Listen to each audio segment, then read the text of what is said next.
there's a serious issue that has been raised by the majority leader of misinformation and disinformation that is going on in this country. Mr. Speaker, the mandate of legislation is with this House. There is no another person who can make laws in this country. And it's very important to tell Kenyans the truth that the finance bill that is before this House, that we have come back to this session to deal with it, is not the finance bill that is being discussed in public, Mr. Speaker. And anybody who wants to know what is contained in the finance bill should take a copy from Parliament so they can understand. Or I mean on the website, even the parliamentary website.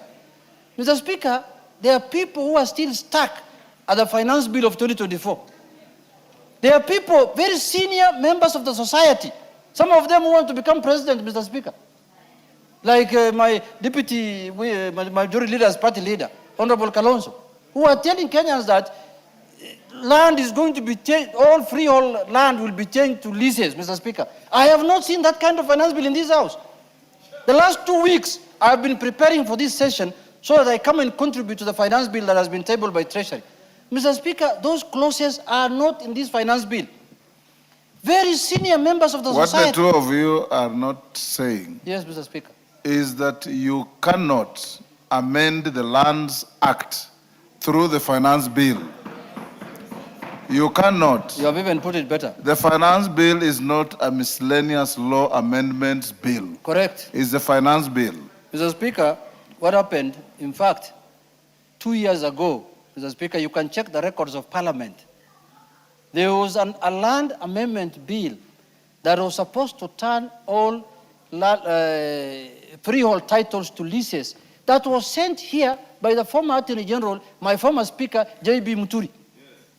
And Parliament refused to publish that bill in their own wisdom, under your leadership, Mr. Speaker. And he's the one now talking outside there, as if we want to change. He is the one as the Attorney General, and I have a copy of that.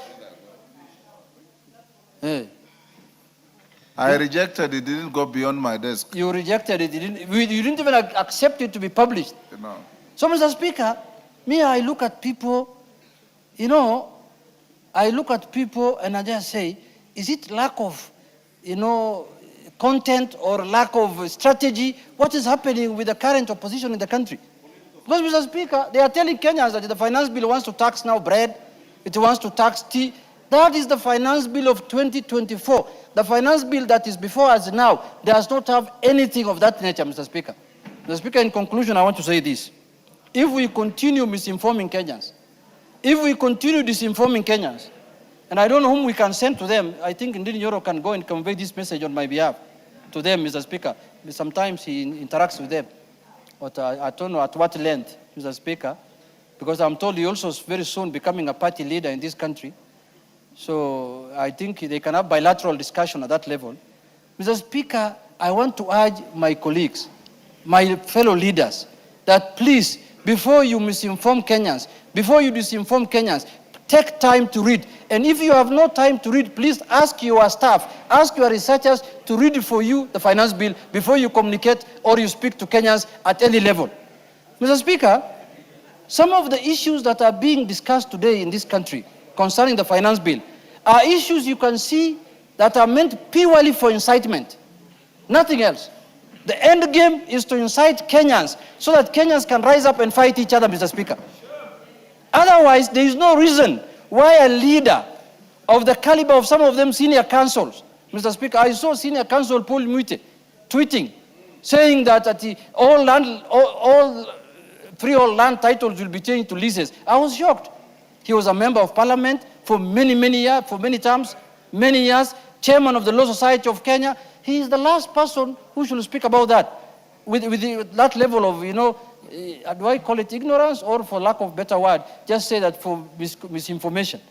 Mr. Speaker, let us not misinform Kenyans. Let us not incite Kenyans. Let us not tell Kenyans falsehood so that they can be used politically as pawns, Mr. Speaker. That's what's happening in this country.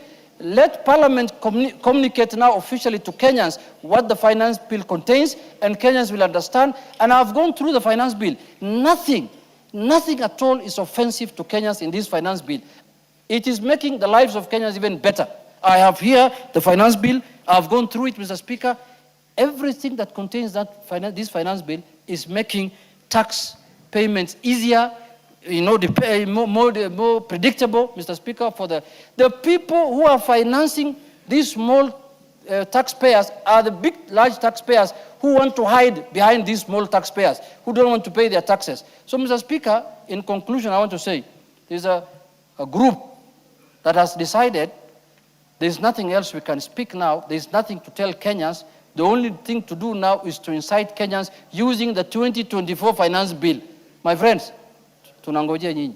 Thank you very much.